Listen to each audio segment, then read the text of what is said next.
perusahaan-perusahaan yang menjabatkan bisa menerima lagi karyawan kemarin Bang.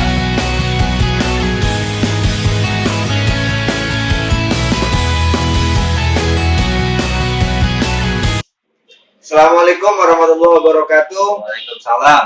Ketemu lagi nih sama kita berdua nih di channel Yehan, Yedi Sehat.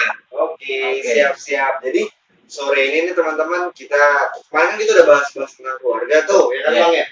Nah, sekarang nih kita mau bahas yang lagi rame dibincangkan oleh orang-orang nih Bang. Apa nih? Corona Bang. Corona. Ya. Apa namanya, kita kan di corona ini udah di penghujung corona ya, insya Allah udah akhir-akhir lah Mudah-mudahan. Kan sebenarnya juga udah mau di normal ya kan. Nah, jadi maksud gue, tapi selama kemarin waktu pas awal corona itu seperti yang diem aja di rumah, nggak bisa kemana-mana karena PSBB gitu kan. Gue rasa produktivitas kita juga pasti kan turun ya kan. Iya. Terus juga ada potensi untuk jadi bosen, boring gitu kan. Nah, cuma apa sih yang lo lakuin selama PSBB itu di rumah, ngapain aja gitu Bang? Kalau di rumah kita nganjurin dari pemerintah untuk nggak keluar rumah, diusahakan jaga supaya aktivitas semua di rumah. Walaupun kepaksa kita buat beli barang-barang kebutuhan pokok aja nih. Nah, tapi ikutin standar dari pemerintah. Kan anjurannya untuk keluar rumah itu pakai masker, sering cuci tangan, jarang keluar karena ya takutnya kita keluar bawa penyakit ke orang rumah gitu. Jadi saling jaga lah di situ. Terus jadi kalau kegiatan di rumah tuh ngapain aja Bang? Banyak kan nonton paling ya, nonton TV, nonton YouTube, paling ya itu dengar musik, main sama anak sih. Positifnya keluarga itu makin dekat. Oh iya. Ya, jadi punya lebih banyak waktu buat kumpul lah ya. Buat keluarga. Jadi dulu jam berapa pagi kita udah berangkat kerja dari kerjaan, banyak stay di rumah, otomatis anak sama istri lah waktunya. Berarti tetap ya ada nilai positifnya. Ada nilai positifnya pasti. Pokoknya kalau kita lihat sesuatu dari sudut pandang yang positif pasti positif. Iya. Kan? Tapi kalau kita melihat negatifnya aja, ya negatif lah. Tapi gue yakin pastilah segala sesuatu pasti ada nilai positifnya yang bisa kita ambil gitu kan. Terus ini Bang, apa namanya? Waktu pas di rumah kan, di rumah nonton kegiatan-kegiatan yang lo sebutin tadi, bener-bener gak kerja gitu Bang? Gak bisa atau gimana? Kerja waktu awal-awal pas corona itu masih ada. Jadi kerja kalau kebetulan kan gue kerjanya online. Online jadi bisa dikerjakan di rumah. Gitu. Jadi ya untuk masalah-masalah perizinan dan sebagainya itu masih bisa berjalan. Cuman pas waktu ambil setelah kerjaan selesai ini harus ada yang diambil, itu paling jalan. Gitu aja sih. Iya, kalau gue pribadi soalnya sampai beralih profesi sementara gitu Bang, ya kan. Ya sekalian promosi lah sama teman-teman. Maksudnya kalau gue kan kerjanya kan basicnya tuh dasarnya gue kerjanya tuh intinya general trading ya gitu ya. Trading ya. Jadi kita supplier pengadaan, cuma lebih fokusnya tuh ke advertising gitu. Designing, neon box dan lain-lain, send letter ya kayak gitu lah. Cuma gara-gara corona kemarin kan nggak bisa tuh, produksi barang juga nggak bisa, di mana-mana. Jadi gimana? Ya, maka sempat beralih profesi, gue dagang motor, dagang mobil, online aja gitu kan. Peralihan profesinya keren banget itu Bang.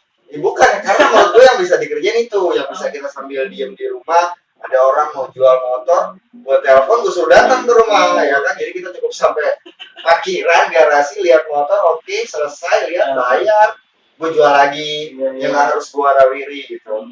Tapi ya senang juga sih, senangnya artinya setelah dari sini, kan sebentar lagi ini selesai nih teman-teman.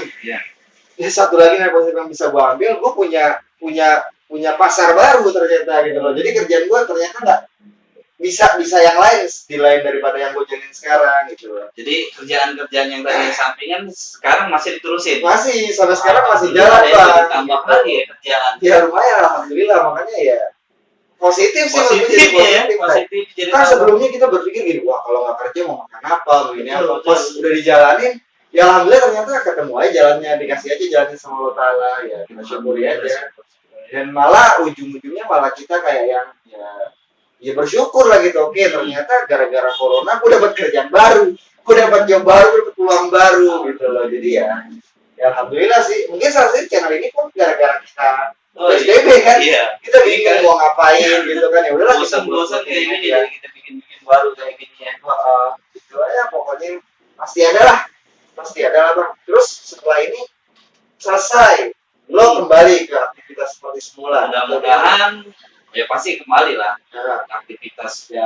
Kalau misalnya sekarang yang positif dari kita suasana di corona ini kita tetap lanjutin kayak Bang Sehan tadi bilang, usaha-usaha yang sudah dijalankan kalau misalnya memang bagus dan dapat penghasilan dari situ, kenapa enggak gitu. selain apa bang, selain produktivitas yang terganggu, apa sih hal negatif yang paling lo sesali dengan corona, dengan adanya corona? Yang paling disesali itu ya kita ngelihat berita ya, pas ngelihat berita gitu kan, namanya kita ngikutin anjuran dari pemerintah kan, ada aja kita kecewa ngelihat tingkah laku masyarakat kita nih. Saatnya PSBB ternyata pada di luar, pada nggak pakai masker dan sebagainya. Ngikutin protokol nah, gitu ya. Iya begitu. Kayaknya kita ngerasa dihianati itu. Gimana tuh Bang? Menurut Abang? Boleh nggak sih kita ngerasa kayak gitu? Ya fair aja kalau misalnya itu memang yang lo rasain ya kayak gitu. Cuman kalau gue pribadi sih gimana ya, gue nggak membenarkan itu, tapi gue juga nggak bisa menyalahkan itu. Tapi karena kan kebutuhan orang beda-beda, pandangan orang beda-beda. Cuman alangkah lebih baiknya kalau menurut gue sih ya kita taat sama pemerintah lah, karena pemerintah juga pasti menerapkan aturan-aturan yang terbaik buat masyarakat. Gue yakin banget. Yakin banget lah. Gue sih yakin banget. Nggak mungkin lah pemerintah pengen ngerumusin rakyatnya sendiri, ke gitu ya. yang supaya kena corona, supaya nggak Iya. mungkin lah. Gue rasa pasti pemerintah juga nyiapin langkah-langkah yang tepat buat kita ya. Gue rasa kita harus ikutin sih, sebenarnya paling bagusnya kita ikutin. Cuma kalau ada yang seperti di luar sana ya gua nggak tahu juga deh mau ngomong apa gitu kan. Dan gue rasa kalau misalnya kita ngikutin apa yang diperintahin sama pemerintah, pasti itu bikin perkembangan corona melambat, normalnya itu lebih cepat gitu bang. Harusnya gitu kan, maksudnya kalau misalnya kita bisa ngikutin. Dan sekarang juga udah kerasa sih, udah kerasa dengan adanya PSBB yang kemarin diberlakukan itu kan tingkat dari kita kan zona merah di Jakarta nih. Nah, alhamdulillah kan udah mulai agak penurunan. Dari setiap harinya berapa ratus sekarang udah agak berturun. Nah, sekarang malah Surabaya udah sampai zona hitam. Tapi insya Allah nggak lama lah, mudah-mudahan gue yakin. Kita doa bersama bang. Saudara-saudara kita Surabaya juga pasti mereka juga lagi berjuang untuk mengatasi inilah, menanggulangi ini, apalagi pemerintah setempat ya kan. Dan pasti nggak pemerintah setempat doang, pasti pemerintah pusat ikut andil lah, ada andilnya ikut campur, pasti gue yakin banget nggak lama lah mudah-mudahan. Ya semoga kita bisa balik lagi. Amin. Gitu loh. Terus ini bang, kalau gue nih yang ngerasa gue terganggu banget nih gue bang. Apaan tuh? Sekolah gitu. Anak gue tuh sekolah kan di rumah online gitu kan, gue ngerasa gue nggak maksimal gitu loh. Jadi yang biasanya dia ibaratnya dia biasanya dari segini, gara-gara dia sekolah seminggu bisa segini pengetahuannya, seminggu lagi segini, nah sekarang enggak, jadi pergerakannya lambat gitu kan. Terus jadi gara-gara banyak waktu kosong akhirnya jadi banyak main gitu. Walaupun ya senang sih kita main bareng anak-anak, cuma maksudnya jadi lebih sedikit waktu dia belajar gitu loh. Betul. Sekarang kan belajar pakai online nih. Belajar online satu harinya itu paling 45 menit. Iya. Karena ada aplikasi yang dipakai itu kan cuma punya batas waktu nih. Iya. 40 menit kalau nggak salah. Kalau anak gue yang SD sih mungkin dia bisa lebih serius, tapi kalau anak gue yang TK ini benar-benar dia kayak nggak sekolah gitu jadinya. Dan kan tahun depan dia TK besar nih. TK besar, setelah TK besar kan SD kan. Syarat masuk SD kan harus bisa baca kan. Betul. Ya sepertinya gue kalau masih kayak gini nggak lanjutin TK yang besar lah. Mungkin gue les-les atau homeschooling aja lah. Yang penting syarat buat di SD bisa gitu. Nah kalau gue pengalaman gue kalau kemarin untungnya kan pas corona ini anak gue udah di TK gede nih. TK besar ya. Ini tahun ini masuk ini bulan Juli ya. Juli masuk SD kelas 1. Dan itu alhamdulillah di rumah dari awalnya dia udah bisa baca. Udah bisa baca, terus sekarang juga udah dites, udah masuk lah, udah pasti masuk di sekolah itu gitu, alhamdulillah. Enggak, maksudnya artinya pas anak lo tuh dia stopnya pas masa PSBB-nya tuh udah dia di TK besar yang mau Iya, selesai gitu kan. betul. Sedangkan anak gue ini baru mau masuk TK besar gitu. Jadi gue bingung harus gimana nih kan. Akhirnya gue sharing-sharing sama istri, kayaknya udahlah kita cari guru aja yang datang ke rumah homeschooling atau kita les-les aja gitu. Supaya juga kan ini kan belum selesai banget coronanya, jadi supaya juga nggak keluar-keluar lah, udah di rumah aja gitu. Terus Bang, saya dengar-dengar nih kan rencana tuh mau dimasukin ya Apa tuh? kegiatan untuk belajar mengajar itu akan diberlakukan aja untuk anak juga di sekolah. Gimana Bang?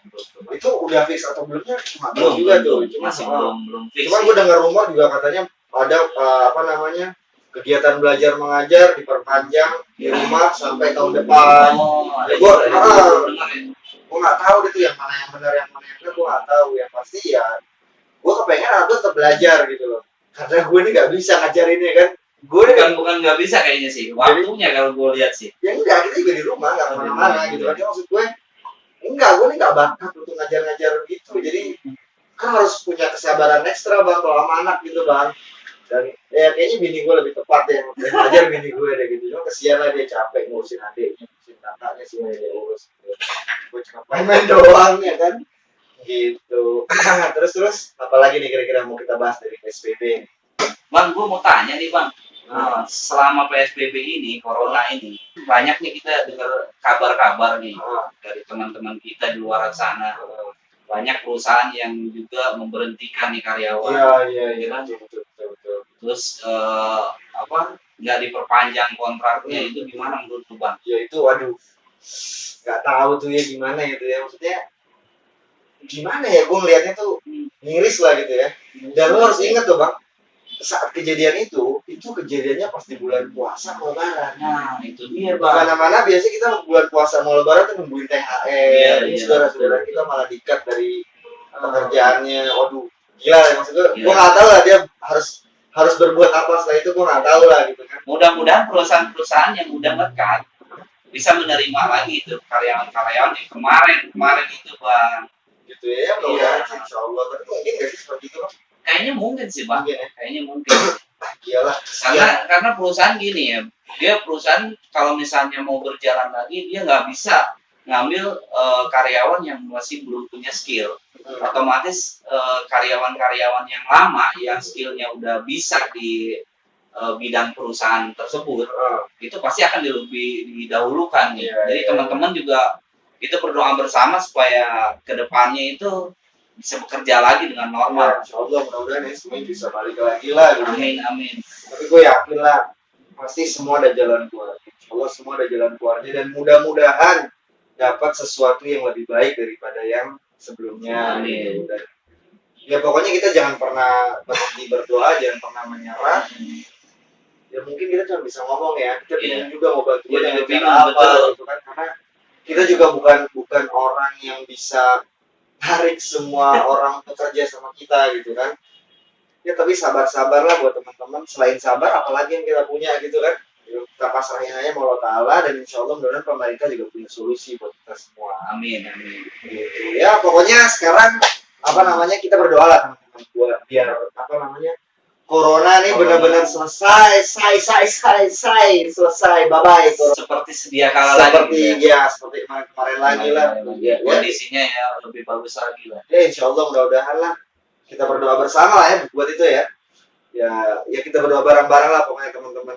Mungkin itu aja mau dibahas dari Corona ya. Habis kalau bahas-bahas yang enaknya, penyakitnya, gue tuh malas sendiri. Jadi parno bang. Jadi bahasanya kayak gini aja yang nggak usah yang negatifnya lah. Yang positifnya banyak ternyata. Kalau boleh jujur teman-teman, gue ini orang yang gara-gara Corona hampir nggak suka nonton berita. Karena gue ngerasa kalau gue nonton berita gue cuma jadi takut. Gak ada lagi selain takut. Jadi mendingan gue nonton yang lain aja lah. Gitu. Mungkin itu aja kali ya bang ya. Sore ini ya nanti kita bahas yang lainnya lagi ya teman-teman ya. Terima kasih ya sudah menyaksikan YouTube Yehan. Siap, jangan lupa ya komen, subscribe dan pencet lonceng ya. Karena apa bang? Karena gratis. Itu gratis. Oke deh kalau gitu, makasih. Selamat sore. Assalamualaikum warahmatullahi wabarakatuh.